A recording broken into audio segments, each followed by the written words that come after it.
they fixed the Flash, man. And I was so glad to see it. I didn't think that the original Justice League was a bad movie. I saw it twice in theaters. I actually liked it. It just wasn't perfect. And one of my biggest gripes about it was the fact that Flash seemed like an inexperienced superhero in the first film.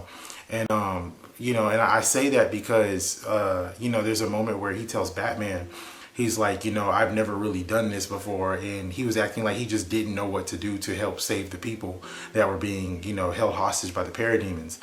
And I said, okay, cool. If they wanted to make this like the first time Flash sprung into action, cool, whatever. The issue is Flash already had a superhero suit when Bruce met him, which means that he knows how to fight crime and he knows what he's doing with his powers for the most part, and he knows how to use them.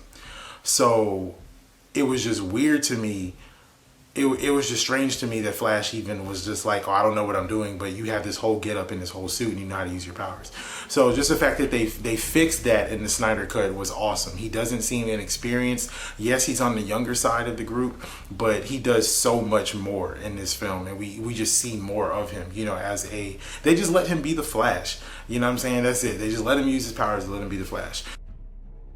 We got more Cyborg. We got more of his background story, more background scenes with him, more of him using his abilities and getting used to them, and just kind of like, you know, he was forced to do it, but just stepping up into like, this is how I am now, and this is what I can do to help the world. You know what I mean? It's just, we got so much more of Cyborg, and they just helped him fit in better. Steppenwolf's design was better. He's more monstrous. He's more alien-like. And then even like his background, we get to see more about like why his goal is so important to him. We get to see him talk to Desaad and speak of Darkseid and stuff like that. And the fact that apparently he betrayed his family. Like, all of the Steppenwolf scenes were awesome. Darkseid. Just the fact that he was in the film at all, man. Seeing him fight against Artemis and Zeus and Ares, and fight against the Green Lantern. Even the part when the ring is floating and Darkseid's looking at it like, yo, what's this? You know what I mean? Like, and for a second I was just like, I know it wouldn't work because that's not how the ring is designed to work, but I wanted to see him put it on. That would have been dope. But yeah, man, just seeing him just be him, even getting to see a little glimpse of his Omega beams. They got to do this sequel. They see that the people care about it. You know, I was one of those people that was sharing hashtag, you know, release the Snyder Cut. I really wanted to see it. But they would be fools not to continue on with this. It's obviously a spoiler if you haven't seen it, but when the mother box actually combines, you know, when the mother boxes actually combine and become the Unity, which didn't happen in the original one. You know, Zack Snyder went there. But when they actually become the Unity and they combine and they just wipe everything out, and the Flash just lets everything, like he vibrates his body and phases through it, and he's just untouched by the annihilation of the world. And like, it's like, I was like, yes, they did it. You know, like I read the comics. I played a bunch of video games, you know, on Injustice. You can make things just phase through Flash, and there's no limit to how many times you can make it happen. You know, you just can't actually fight while you're doing it.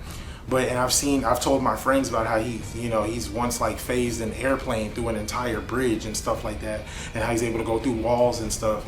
So it's just amazing that they erased that whole inexperienced hero idea of the Flash, and they just let him be the Flash. So with Flash, like, it's like, you know, the fact that he saw that and instantly was like, I'm using my powers. You know what I mean? Like you got to understand, like, yeah, I know Superman was much closer to the blast, but Flash was able to survive something that even Superman and Wonder Woman were not able to survive. You know what I mean? And it's just like, and he just did it without any real effort. At the end, I feel like they added some extra footage when he was fighting the parademons, and Batman was just going off. Like, man, with the sticky bomb he put on the gun, just, you know, grappling around and fighting these dudes. I was just like, come on, man, seeing his cape expand. Probably my third favorite scene from the movie. Flash's was my first. My third favorite scene was Steppenwolf's death. Seeing when he got stabbed, I was like, what, is Darkseid just disappointed in him? And then seeing that it was Aquaman's trident, I was like, okay. Like, I felt like I was watching the Injustice story mode or something. But seeing Aquaman, you know what I mean, stab him through the chest, man. And then, you know, Superman punches the mess out of him, and then Wonder Woman finishes that 3-hit combo, cutting off his head. Like, I got kind of like a flashback of like BVS when Wonder Woman was fighting Doomsday. Because let's be honest, if you go back and watch that scene, like, Wonder Woman was handling her business against Doomsday without the help of Superman and Batman. She was doing just fine, you know. And I'm really glad that Zack Snyder just lets her be the Amazon warrior superhero goddess that she is. All right, she can throw down, man. And just Batman versus Superman, and I saw Flash, you know, come and give Bruce that message. I instantly thought about the Injustice video games. I instantly thought about the Injustice comics. And for those of you that haven't read those comics or haven't played those games, basically the whole thing is the Joker tricks Superman into thinking that he is fighting Doomsday in space, but he's actually fighting Lois Lane, who is pregnant with his child, and Superman basically kills her, thinking that it was Doomsday. When he realizes what's happened, he gets the Joker, and he puts his hand through Joker's chest and kills him. So Batman is still on this, like, yo, we shouldn't kill people, and it basically creates like a Civil War scenario between Batman and Superman, and other heroes join their sides. In that storyline, you know, Superman pretty much ends up becoming like a tyrant, kind of, and kind of ends up, you know, of course, becoming the villain. And Flash is on his side at the beginning of things, but then Batman tells him at one point in the series, he's like, Barry, you got to fix all this. He's like, you have to go back in time, and you have to change all of this so that our world never comes to be. You know, and you know, and Flash is, you know, considering it, knowing it would be the right thing to do, right? And just seeing Flash walk up and his armor is coming off, like, you know, because he had kind of more like an armor type suit in Injustice. But then, you know, Jared Leto stole the show with the speech that he gave to Batman.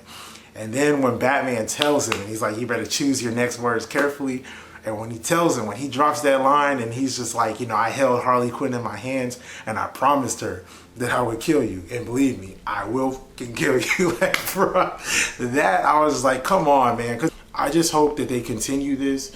I would like for us to get like a 30-minute special of the Nightmare universe, because I want more of that. Martian Manhunter. I saw like the little storyboard they had released on the internet. I knew after seeing Man of Steel from watching a video that that General, the guy in the army, was supposed to be Martian Manhunter. It was really cool seeing him transform and show his true form in this movie. And then, you know, even seeing him pull up on Bruce Wayne at the end of the film, you know, that was dope.